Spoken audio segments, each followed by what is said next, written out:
Le 16 octobre 1902, 107 rue du Faubourg Saint-Honoré à Paris, on découvre dans l'appartement d'un dentiste le corps de son domestique assassiné.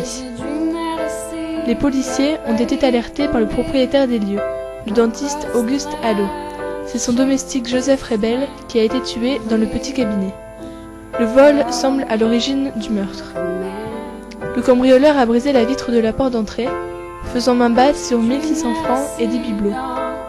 Les enquêteurs repèrent cependant des traces de doigts sur la vitre brisée.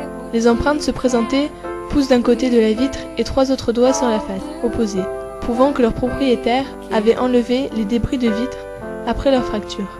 Ce détail essentiel pour l'enquête présentait une difficulté technique, celle de distinguer des empreintes superposées.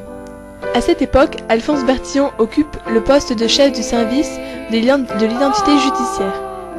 Ce fils de comptable, élevé dans le culte de la science, jouit désormais d'une renommée internationale. Pour ficher les délinquants, Bertillon a inventé une méthode d'anthropométrie. Il mesure notamment largeur et longueur de leur visage, dimension de leurs oreilles droites et pointure de leurs pieds gauches. Ce procédé, baptisé bertillonnage, permet ainsi d'identifier les récidivistes qui usent de fausses identités. Pour résoudre le mystère de la rue du Faubourg Saint-Honoré, Bertillon ne dispose d'aucun suspect. Il est donc bien forcé de faire avec ce qu'il dispose, c'est-à-dire 4 empreintes digitales.